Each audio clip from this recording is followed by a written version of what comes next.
tumpaseni. Basi inshallah kwa amri ya Sharifu anatuambia pia na Sayyid al-Mudir atatuanzia ndugu yetu mapande, atupe mapande na kaa usikilize vitu. Nitaka mapande utayasikia. Inshallah Sheikh Maulidi mapande, Mwenyezi Mungu Subhanahu wa Ta'ala kuwezeshe utupe mapande ya nguvu tu. Tutoke hapa tumepata kusuzika nyoyo zetu, lakini Ustadh Abdurrahmani na kijikoki pia kutoka Yemen baada ya madrasatul Ihya. Lakini baada hapo pia Sharifu atatuambia nani mwingine ambaye atapenda yaseme.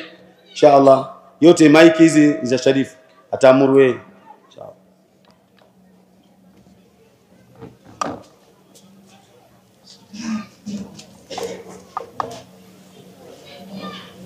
السلام عليكم ورحمة الله وبركاته.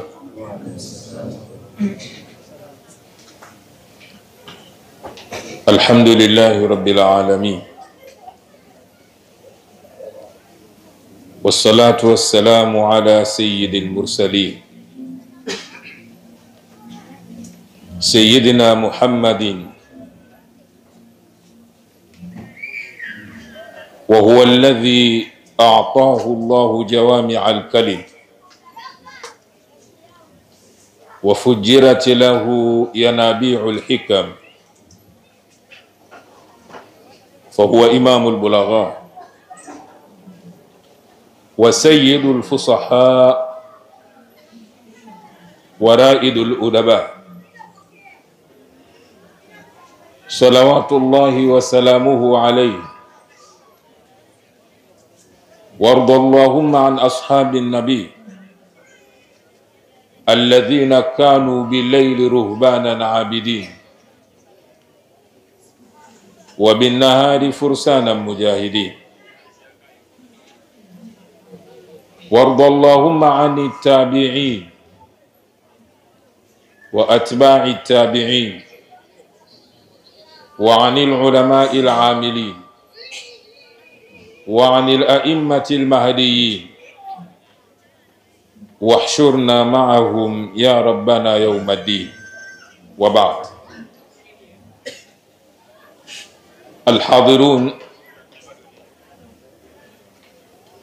tukiongozwa na sahibul maqam Sharif, pembezoni mwake akiwa na mlezi wetu mzee Ahmad. Nisirejee kutaja ambao tayari wameshatajwa. Naomba hadhira tuitambue kwamba ninatambua uwepo wenu waalimu zangu na mashekhe zangu nyote. Tumekusanyika hapa kwa ajili ya kuadhimisha mazazi ya Mtume Muhammad sallallahu alayhi wasallam, mtume ambaye ujio wake umekuja kutoa ulimwengu katika viza vya shirki, dhulma na kadhalika, kwani kabla ya ujio wa Mtume Muhammad sallallahu alayhi wasallam ilikuwa katika ardhi hii Allah aabudiwi, bali ilishamili ibada ya masanamu. Watu walikuwa wakiabudu mawe, wengine wakiabudu miti, alimradi kila mmoja alichagua ibada anayoiona yeye kuwa ndiyo ibada sahihi, na hali ya kuwa kumbe ni ibada batili. Mtume Muhammadin sallallahu alayhi wasallam akaja kutufahamisha ibada sahihi ni ipi na ni yupi anayestahiki kuabudiwa. Lakini kabla ya ujio wa Mtume Muhammad watu walikuwa wanaishi maisha ya kinyama. Yakulu alqawiyyu minhum adh-dha'ifa, alhaqqu liman ghalaba. Haki ilikuwa ni kwa yule ambaye mwenye nguvu, na mwenye nguvu anakula haki ya mtu mnyonge. Hali hii ilitawala sana, lakini Mtume Muhammadin sallallahu alayhi wasallam alikuja kumkuta mwanamke akikandamizwa. Ilikuwa mwanamke ana uhuru na haki ya kuishi, kwani yeyote anapopewa bishara kwamba mkewe amejifungua mtoto, tena mtoto wenyewe ni wa kike, muda huo huo wa uso wake unabadilika, anakuwa ni mtu mwenye majonzi na anafikiri nini afanye kwa mke yule, kwa mwanamke yule. Je, aendelee kumlea katika hali ya udhalili, yeye anafedheheka huko duniani, au amfukie ardhini? Wanawake walikuwa wanaishi katika madhila makubwa. Wanawake walinyimwa haki ya kuwarithi jamaa zao, kama ilivyokuwa baadhi ya makabila hata hapa kwetu mpaka leo. Yapo baadhi ya makabila hayo yamemnyima haki ya kurithi mwanamke, kumrithi baba yake, kumrithi mama yake, kuwarithi ndugu zake. Lakini Mtume Muhammadin sallallahu alayhi wasallam, yeye akapewa maelekezo na Allah subhanahu wa ta'ala katika kumkomboa mwanamke katika dhulma hii. Lirijali nasibu mimma taraka alwalidani walaqrabun, walinnisai nasibu mimma taraka alwalidani walaqrabun, mimma qalla minhu au kathura nasiban mafruḍa. Wanamume wana haki katika kile ambacho kilichoachwa na wazazi wawili na jamaa zao. Kama mwanaume alivyokuwa na haki hiyo, kadhalika walinnisai nasibu mimma taraka alwalidani walaqrabun, wanawake nao wana haki ya kupata kile kilichoachwa na wazazi wawili na jamaa zao wa karibu. Lakini leo umeibuka wimbo kwa wale ambao wenye kuuchukia Uislamu na wasioutakia mema Uislamu, wananadi siku zote kuona Uislamu umekuja kumkandamiza mwanamke. Kalla, si kweli. Japo kama wimbo huu kwa kurejewa sana, wanawake wenyewe mpaka leo wanakiri, wanaona kweli Uislamu unatukandamiza. Na si wanawake tu, bali hata baadhi yetu sisi wanamume, nasi tunaimba wimbo huo huo kwa kuona kwamba Uislamu unamkandamiza mwanamke.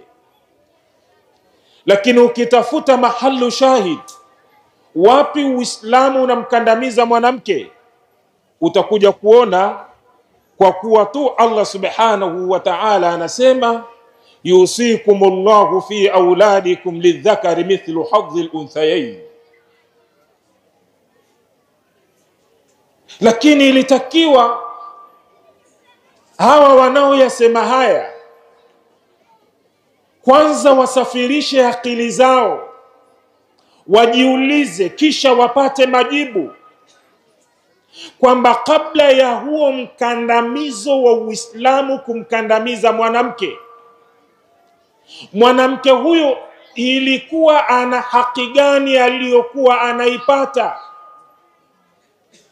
Ikiwa leo Uislamu unasema mwanaume akipata 2 mwanamke apate 1, sheria hii inamkandamiza. Kabla ya sheria hiyo mwanamke alikuwa anapata nini?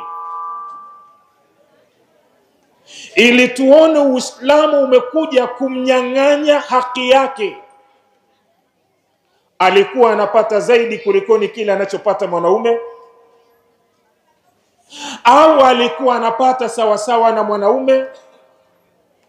Hapana, bali mwanamke ilikuwa hana haki kabisa ya kurithi. Ukirejea katika hadithi ya Jabir kama sikosei,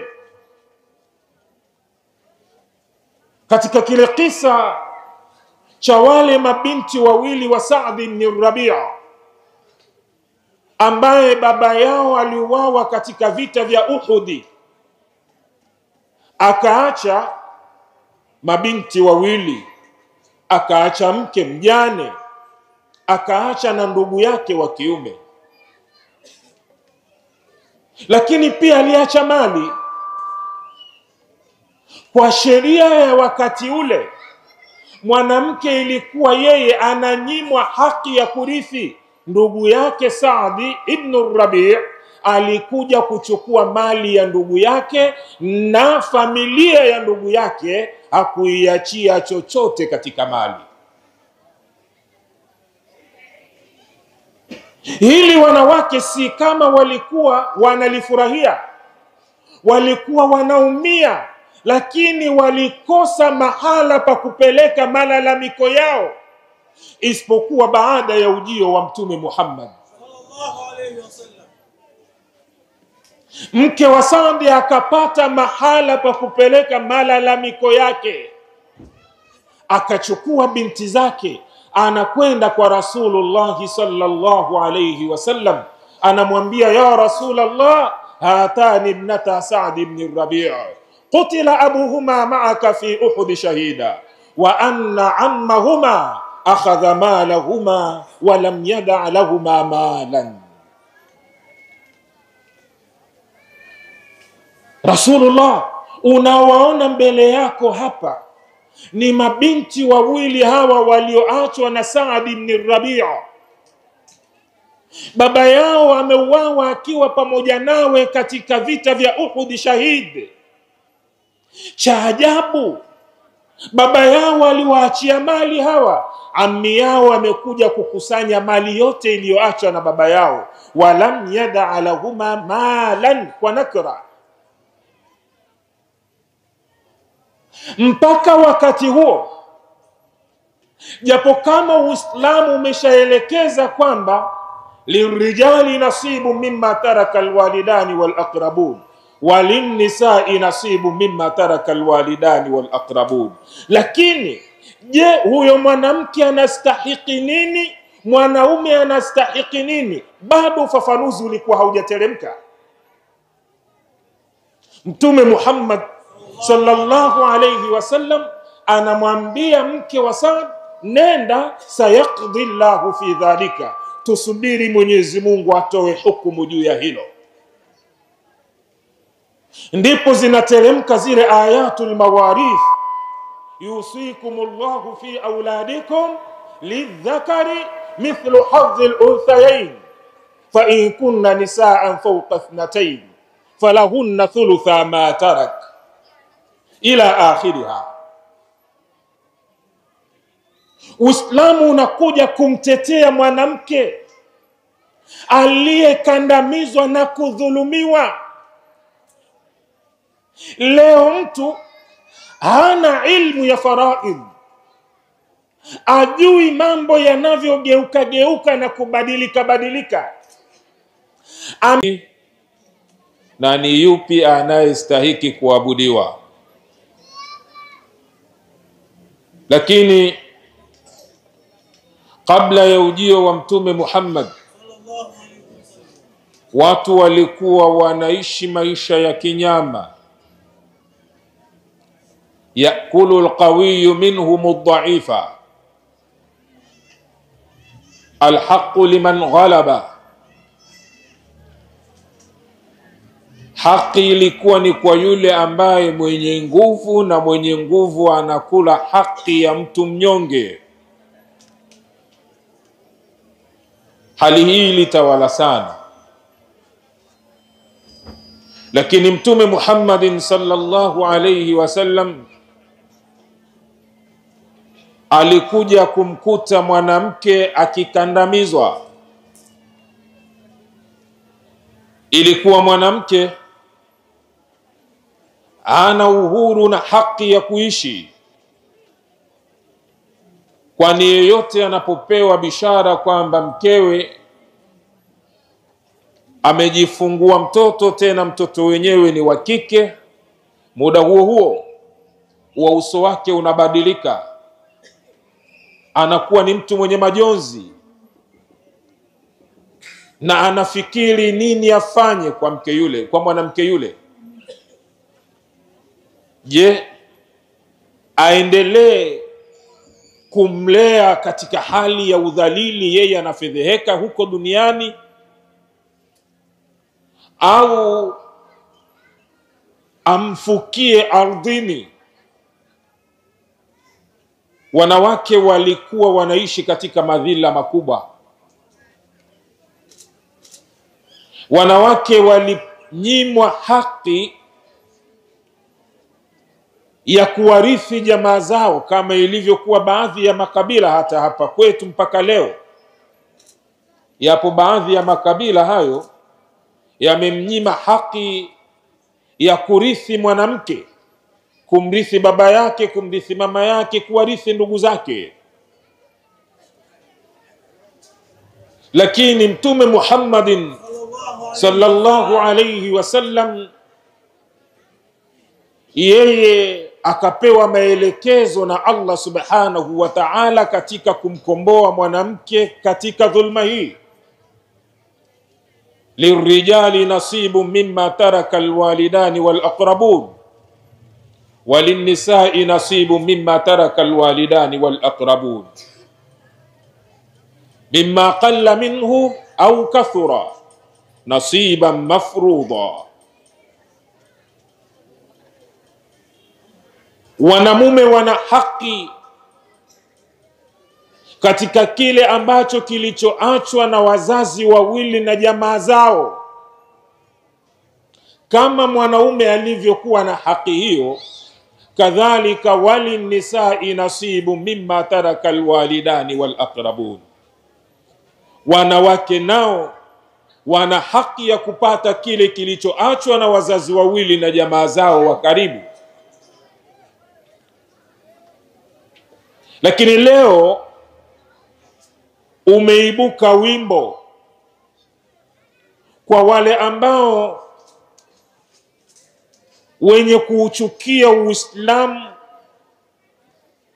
na wasioutakia mema Uislamu, wananadi siku zote kuona Uislamu umekuja kumkandamiza mwanamke. Kalla, si kweli. Japo kama wimbo huu kwa kurejewa sana, wanawake wenyewe mpaka leo wanakiri, wanaona kweli Uislamu unatukandamiza. Na si wanawake tu, bali hata baadhi yetu sisi wanamume, nasi tunaimba wimbo huo huo kwa kuona kwamba Uislamu unamkandamiza mwanamke. Lakini ukitafuta mahalu shahid, wapi Uislamu unamkandamiza mwanamke, utakuja kuona kwa kuwa tu Allah subhanahu wa ta'ala anasema yusikumullahu fi auladikum lidhakari mithlu hadhi al-unthayayn. Lakini ilitakiwa hawa wanaoyasema haya kwanza wasafirishe akili zao, wajiulize, kisha wapate majibu kwamba kabla ya huo mkandamizo wa Uislamu kumkandamiza mwanamke huyo ilikuwa ana haki gani aliyokuwa anaipata? Ikiwa leo Uislamu unasema mwanaume akipata 2 mwanamke apate 1, sheria hii inamkandamiza. Kabla ya sheria hiyo mwanamke alikuwa anapata nini? Ili tuone Uislamu umekuja kumnyang'anya haki yake. Alikuwa anapata zaidi kulikoni kile anachopata mwanaume, au alikuwa anapata sawasawa na mwanaume? Hapana, bali mwanamke ilikuwa hana haki kabisa ya kurithi. Ukirejea katika hadithi ya Jabir, kama sikosei, katika kile kisa cha wale mabinti wawili wa Sa'd ibn Rabi'a ambaye baba yao aliuawa katika vita vya Uhud, akaacha mabinti wawili, akaacha mke mjane, akaacha na ndugu yake wa kiume, lakini pia aliacha mali.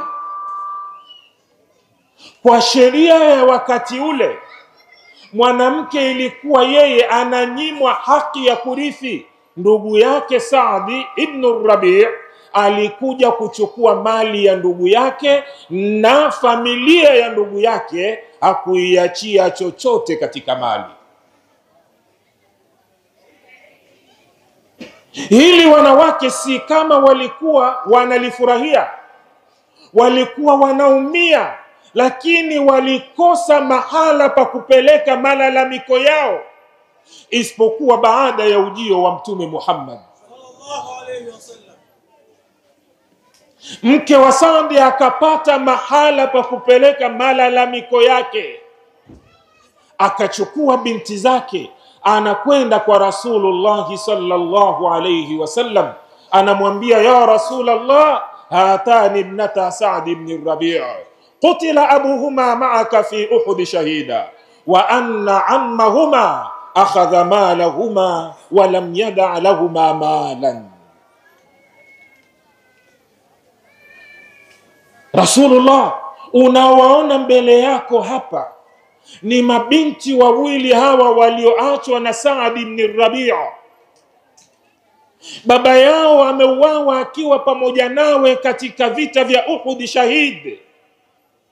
Cha ajabu, baba yao aliwaachia mali hawa, ammi yao amekuja kukusanya mali yote iliyoachwa na baba yao, walam yada' lahuma malan, kwa nakra. Mpaka wakati huo, japo kama Uislamu umeshaelekeza kwamba lirijali nasibu mimma taraka alwalidani walaqrabun walinnisa'i nasibu mimma taraka alwalidani walaqrabun, lakini je, huyo mwanamke anastahiki nini? Mwanaume anastahiki nini? Bado ufafanuzi ulikuwa haujateremka. Mtume Muhammad sallallahu alayhi wasallam anamwambia mke wa Saad, nenda, sayaqdi Allahu fi dhalika, tusubiri Mwenyezi Mungu atoe hukumu juu ya hilo. Ndipo zinateremka zile ayatul mawarith, yusikumullahu fi auladikum lidhakari mithlu hadhil unthayayn fa in kunna nisaan fawqa ithnatayn falahunna thulutha ma tarak ila akhiriha. Uislamu unakuja kumtetea mwanamke aliyekandamizwa na kudhulumiwa. Leo mtu hana ilmu ya faraid, ajui mambo yanavyogeuka geuka na kubadilika badilika. Ameng'ang'ana na kipengele hicho cha mwanaume anapata mara mbili ya kile anachokipata mwanamke. Lakini niwaambie Waislamu, si kila sehemu ambapo kuna mwanamke anarithi na mwanaume anarithi basi itakuwa lidhakari mithlu hadhil unthayayn. La. Mathalan, ikiwa mtu amekufa na akaacha nduguze wa mama mmoja wa kike na wa kiume, na wakatimiza zile sharti za wao kumrithi ndugu yao, wakaenda kuchukua theluthi ya mali iliyoachwa na ndugu yao, hawa wanaambiwa wanagawana sawa kwa sawa, dhakaruhum ka unthahum, hakuna kuzidiana. Hatulioni hili. Lakini hebu tazama Uislamu ulivyompendelea mwanamke katika maeneo mengi. Mathalan, mtu amekufa,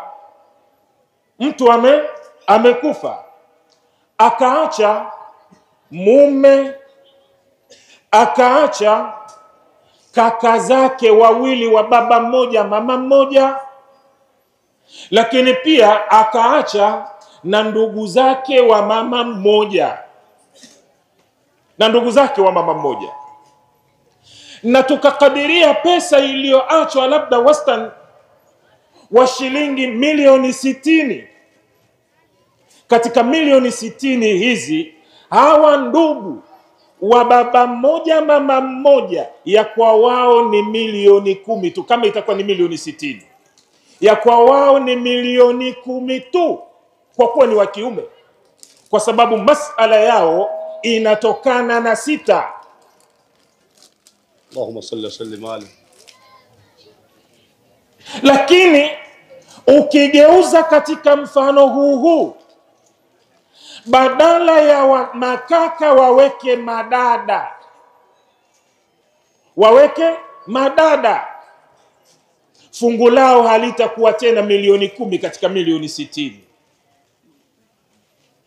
Halitakuwa milioni 10 katika milioni 60. Tena masala yenyewe itakuwa izidi, kwa sababu madada wanatakiwa wapate theluthi 2. Wale mume inatakiwa apate nusu, wale ndugu wa mama mmoja wanatakiwa wapate theluthi. Masala 6, lakini itakwenda mpaka 9. Kwa hiyo mathalan, ukiitoa labda milioni 60, ukiweka milioni 90 pale, katika ile milioni 90, kama wangekuwa watoto wa kiume ilitakiwa wapate milioni 15, lakini kwa watoto wa kike inatakiwa wapate milioni 40 katika 90. Wawili wanaume inatakiwa wapate milioni ngapi? 15 katika 90. Wawili wanawake katika hali hii inatakiwa wapate 40 katika 90. Hili mbona mlisemi? Sallu ala habibikum. Allahumma salli ala habibikum. Kwa nini wanaume hawaandamani na kuona kwamba wanadhulumiwa, wanakandamizwa?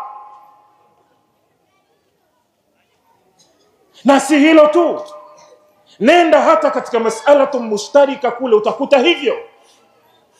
Mtoto wa kiume ili apate mpaka anapelekwa kwa mama, huku kwa ndugu upande wa kwa mama, lakini watoto wa kike wana fungu lao. Maeneo mengi utaona jinsi gani Uislamu ulivyomthamini mwanamke. Na ama wale watoto wa marehemu wanapoambiwa lidhakari mithlu hadhil unthayayn, na hapo pana hikima kubwa, na miongoni mwa hikima hizo ni majukumu ya huyu mtoto wa kiume. Kadiria wewe umekufa ukaacha watoto wawili, wa kike na wa kiume, na hakuna ulichowaachia isipokuwa milioni 3.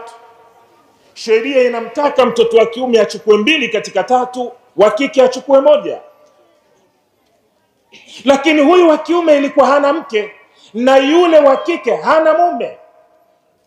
Huyu wa kiume huyu baada sasa ya kupata urithi amekwenda kutafuta mke, mahari 1,000,000. Katika 2,000,000 alizorithi, moja imetumika, imebaki ngapi?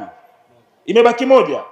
Anaambiwa anunue kitanda sasa 5 kwa 6, godoro lake, akapange chumba, lakini pia apange namna ya huyo mwanamke anavyokuja, atakula nini, mambo kadha wa kadha.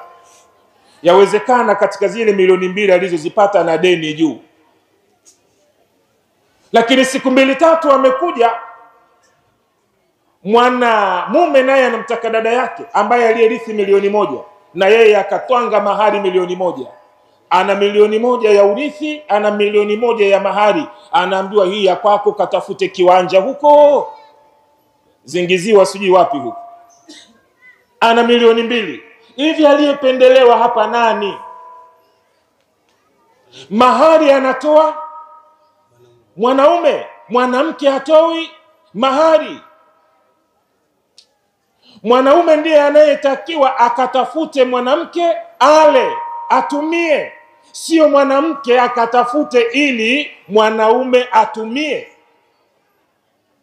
Uislamu umekuja kuinua hadhi na thamani ya mwanamke.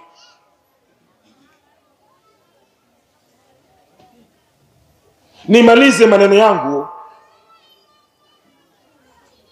maneno yangu, maana ya kusema ni mengi, lakini kulingana na hali ya muda na watu wanatoka maeneo ya mbali wanahitaji kurudi, lakini kadhalika yupo msemaji au wasemaji wanaofuata baada yangu, nimalizie kuwahusia juu ya jambo la adabu. Adabu. Watoto wetu wamekosa adabu. Mtume Muhammadin sallallahu alayhi wasallam alipotuambia ta'allamu min ansabikum ma tasiluna bihi arhamakum, ilikuwa ana hekima kubwa. Na ndio maana hata wazazi wetu, babu zetu wakagundua mtindo wa shikamo, ili mtoto hata kama itakuwa ana mvi na ana baba yake mdogo huku, lakini huyu baba mdogo ndio kwanza hata balighi hajaipata, inatakiwa yule mtoto pamoja na uzee wake amwamkie huyu, kwa sababu ya kutengeneza thamani kwanza ya udugu, lakini kadhalika kufundishwa watoto heshima. Mtume Muhammadin sallallahu alayhi wasallam anasema, laisa minna man lam yarham saghirana wa yuwaqqir kabirana. Leo tuna matatizo mengi katika jamii kwa sababu ya watoto kukosa adabu kwa wakubwa wao. Adabu ni kitu cha msingi. Leo umefika wakati mtoto kwa kukosa adabu hii ya kimalezi hana maelewano mazuri na mzazi wake, hali ya kuwa mzazi tumeambiwa aljannatu tahta aqdami ummahati, pepo yuko chini ya nyayo za akina mama.